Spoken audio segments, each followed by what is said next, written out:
Touchdown Friday night is sponsored by these local businesses. Hello, everybody, and welcome to Touchdown Friday Night, one of the largest high school football shows in Tennessee and Virginia. I'm Kenny Hawkins, along with, I can name that tune partner, Mackenzie Kane. And tonight, not as many games as last week, but still the action was lit, as what the kids say. I never expected to hear the word lit come out of Kenny Hawkins' mouth. Oh, my goodness. That was kids. Mark this day down in history. But first, to get this party started, here's Mackenzie with our Southern Pools and Spas top tackle of the night. Mackenzie? Top Tackle is sponsored by Southern Pools and Spas. Kenny, West Ridge's Orlando Mack has our top tackle of the night. Check out this huge hit on Elizabethton's receiver in the flat, a deep leader. Does he have his head? Oh my gosh, comes down with it. Thanks, Mackenzie. We start tonight in Elizabethton, where the Cyclones and West Ridge Wolves matched up against each other for the first time in the program's history. However, when they were both Sullivan South, Central, and North, the Cyclones dominated the overall series. Cyclones led this game early, 7-0. They were driving again. Quarterback Rhett Slagle hits Zach Walling, who makes the nice leaping grab inside the 5. Slagle would then call his own number, jumping into the end zone from 2 yards out. Elizabethton on top 14-0 in the second quarter. The Wolves would not go quietly in the night. However, watch this run by quarterback Justice Hilton, evading defenders and going down the sidelines, 43 yards for the score. Extra point would be blocked, which turned out to be huge. West Ridge gets in the end zone again in the third quarter. Ethan Amix, our player of the week last week, takes the direct snap, weaves his way to the end zone, but the two-point conversion would be no good. Cyclones in front 14-12. Elizabethton would make the lead 21-12 when Slagle hits Justin Whitehead in the end zone on a beautiful pitch and catch late in the third quarter, and they would hold on and win over West Ridge tonight 21-19. 3 tough games in a row. Our guys, fought their tails off, competed every snap. Just really emptied the tank. Just couldn't be proud of the guys. I mean, it's really amazing how hard we're playing and how tough of a team we've become. Talk about how big those block kicks were now in the first half. Yeah, just our defense was spectacular. We had an opportunity to kind of put the game out of the way early. We didn't do that, but tough teams find a way to win, and that's what we did today. Just a relentless effort by our guys. Couldn't be more happy. Just every single play, our guys are emptying the tank. Cyclones go on to win tonight over West Ridge by the final of 21-19. Happy Valley goes on the road, runs all over Claiborne. That final 45-6. Greenville was leading Northview Academy in the first, and they made the score 13-0 on this easy quarterback sneak. I should say easy, it's not me. Caden Ball on the Devils' next possession. Jude Dyer goes up the middle, weaves his way deep into Northview territory. Greenville would score again. Ball hits Zayden Anderson, Z-Man, Zorro on the slant. UT commit. He made it 20-20 Devils in the second quarter. The Cougars kept battling. Bryson Metcalf throws back across the field, hits Aiden Metcalf for the big gain, but the Cougars turned the ball over on downs, and Ball made them pay as he takes the snap, makes his way into the end zone for another touchdown, as Greenville led by 35 at the half. As we go to the board, it looks like this. All Green Devils, it was 49-0. I thought the score was 20-20. I guess not. 49-0. David Crockett beats Morristown East. Big win for the Pioneers over the Canes, that final 20-13. Gentry Stadium tonight. Unicoi County was playing host to Gatlinburg Pittman. It was a Blue Devils defense that got them going early. Check out Avery Hatcher jumping the pass in the flat. He's got reservations for 6. He ain't bringing nobody with him, just for him.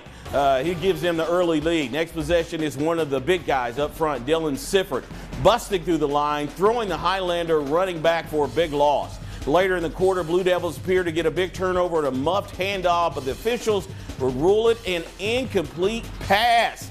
As we go to the board, it looks like this. Gatlinburg Pittman continues to be a thorn in the Blue Devils side. They were last year. They win again tonight by the final of 21-20, and it was Union, Virginia, all over Daniel Boone, 62-6. Mackenzie?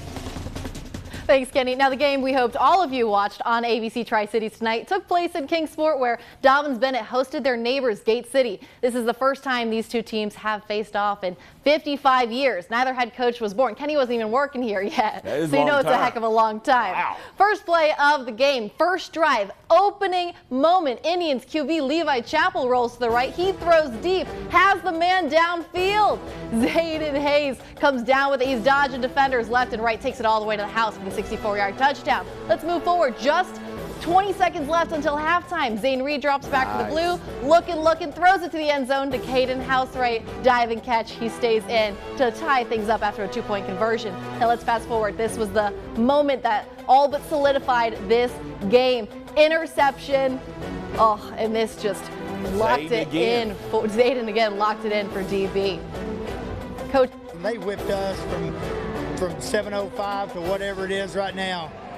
You know, we were able to make a few plays. Obviously, big punt return there by Zebo. Man, he's a kid that makes plays for us. Great interception here by Zayden Hayes to kind of end that last drive for them. So we were able to make some plays, you know, when we needed to, but we weren't able to make enough. And, you know, it's a win. We'll take a win, absolutely, but disappointing. Yeah, you heard right there. DB coach makes the motions on the win, but a win is a win. Dobyns-Bennett coming out on top over Gate City, 28-20, and Hampton, 46, taking over Sunbright with just 7. Beautiful evening at West Greene as Chucky-Doak paid a visit to the range. Chucky-Doak, Kipton Ball tried to go deep on the game. Second play, but the deep pass was broken up. Let's see it by the defensive back for the Buffaloes. Then on a 4th down, ball looks to the left and finds Dominic Atchison for the first down to keep the drive alive. It was 0-0 going into the second quarter when Marcus Britt breaks off this really nice run deep into the Buffalo territory. Then ball scrambles and finds Atchison wide open for the touchdown as the Black Knights led 7-0 as we go to the board, and it looks like this. West Greene fallen to Chucky-Doak 14-7, and North Greene just absolutely dominating Hancock County 55-22. That is 5 down, but still 7 more to go. When we come back, we'll check in on Science Hill at Tennessee High and if Cherokee and Volunteer could remain unbeaten. But first, here is the Greenville Marching Band to help us take a little break.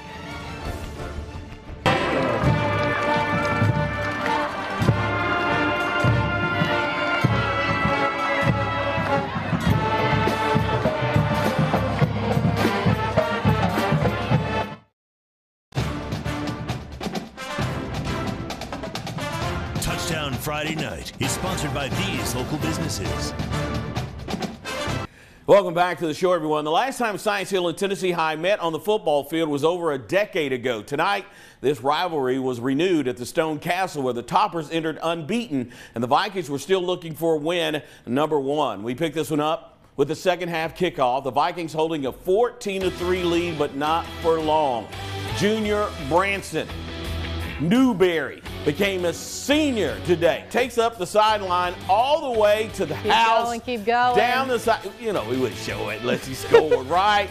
All right, he gets in. Toppers is now 14-10. Very next possession, Vikings quarterback Jack Richardson rolls to his right, sees a man downfield, but overthrows him. He's picked off by Tyler Holder, who picks up some yards on a nice return and finishes with authority. Just a few plays later, Toppers pay it off on the halfback drive to Malik Anderson, who punches it in from the 2-yard line. Toppers take the lead 17-14, but the Vikings would not go away. Some trickeration.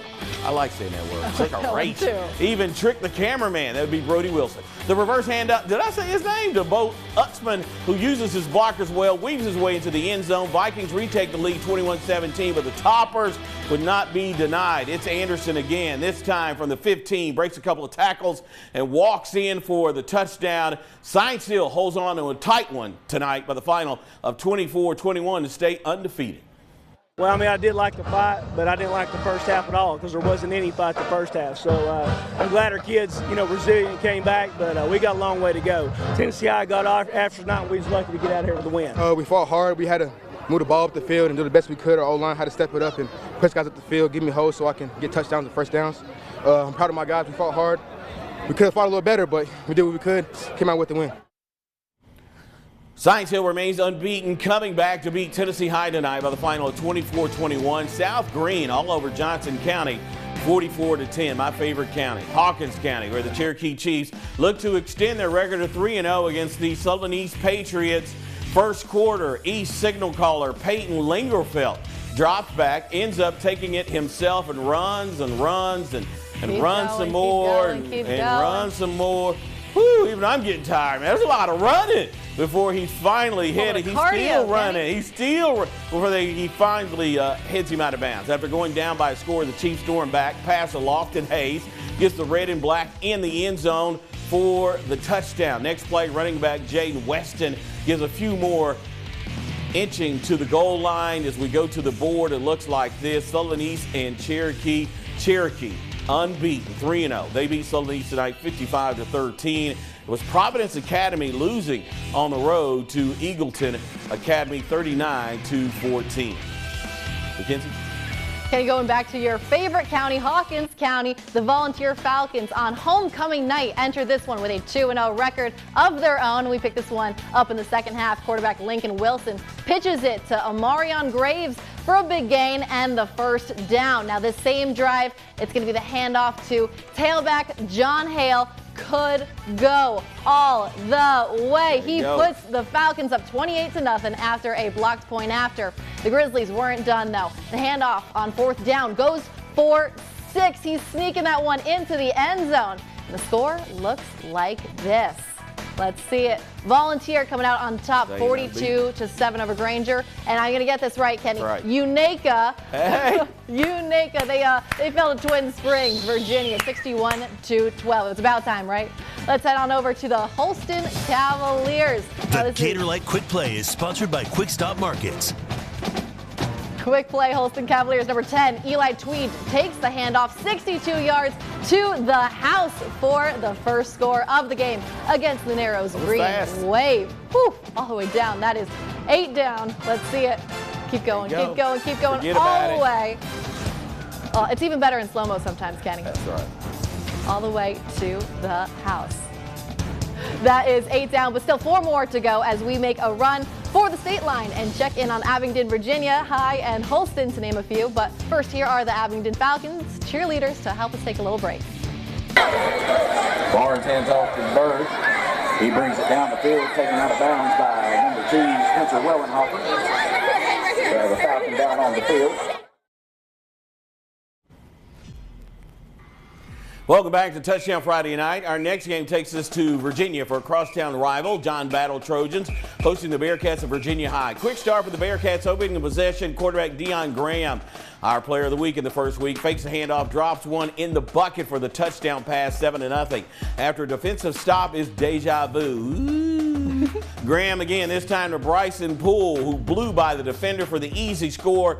Bearcats up 14-0. John Battle with the ball now. Quarterback Caden Sturgill keeps it, uses his vision, and lowers the shoulder to pick up a first down. But on the very next play, throws it downfield looking for Ryan Van Hoy, but it's intercepted. Virginia High takes over. Bearcats roll in this one 35-0. They improve to 3-0. The Trojans fall to 0-2. Other scores, it was Wide Central over Marion, 19-7. Let's head over to Abingdon, where the Falcons were up 21-3 over Christiansburg when we got there at the time. Coming out of the half, the Falcons kept it rolling. Eli Brooks rolling out to his left, connects with Judge Dillow, who lays the gavel down and weaves his way. That's pretty nice. Through the traffic for a 66-yard score. Falcons up 28-3. Christiansburg had a chance to score in the red zone. Jeremiah Barnes pass slips through the Brock Seller, lets it slip through his fingers. Hope said that right. Later in the fourth, Christiansburg would have the ball back when Barnes throws one right to Drew Baker. Final score looks like this. Christiansburg and Abingdon tonight. That final 28-9. Abingdon won. Lehigh over Thomas Walker 28-22. Other scores looks like this. It was Ridgeview over Honecker 42-0. And Graham and Galax, that's not an actual score. That's a forfeit there. Graham, you can't even score one. But anyway, Graham picks up the win from that game tonight. Lebanon, Patrick Henry. Lebanon winning 42-14. Rycove over Grundy 61-14. Mackenzie? Thanks, Kenny. At Holston High School, they had a special guest in attendance today, and that was former Washington Commanders linebacker Ken Harvey and former Governor George Allen helping with that coin flip. Now, the Cavs, they got rolling quickly, and this is going to be Eli Tweed taking the counter play 62 yards all the way to the house, giving them an early 8-0 lead after that little 2-point conversion. And a few drives later, Narrows quarterback Hooper Helvey, he does it himself, getting 6 off an 8-yard rush. 8-7 Holston. Now let's go to the second quarter. Narrows is driving again with Helvey. Let's see this final score. And it is going to be Holston 14, Narrows 28, and over in Pulaski County took over Tazewell 26-6. Looking at some other scores, we've got Hurley falling to Eastside 47-0, and Chilhowie beating Jaburton 35-7. Looking at one more score, it's Rural Retreat 40, Eastern Montgomery 8. Montcalm taking on Twin Valley in Thursday night action. Those mighty Generals on the first play from the scrimmage. Donovan Reed reels it in from the outside. From there, he goes to work all the way in for the score as Montcalm opens up the scoring on the first drive. Reed makes it 6-0. Didn't take long, though, for a Twin Valley answer. Quarterback, he's going to roll out right here, trying to buy some time. He finds Bryson Presley all by himself in the middle of the field. Quickly, the Panthers knot it up at 6 after a failed 2-point shot. Let's take a look at this score, and it looks like this. Montcalm down in Twin Valley, 43-6. That will do it for our high school football coverage tonight, but if there is a highlight or score you missed, then please log on to our website, WJHL.com, shortly after the show. And when we come back, Kenny is going to wrap up the day in sports. Stay with us.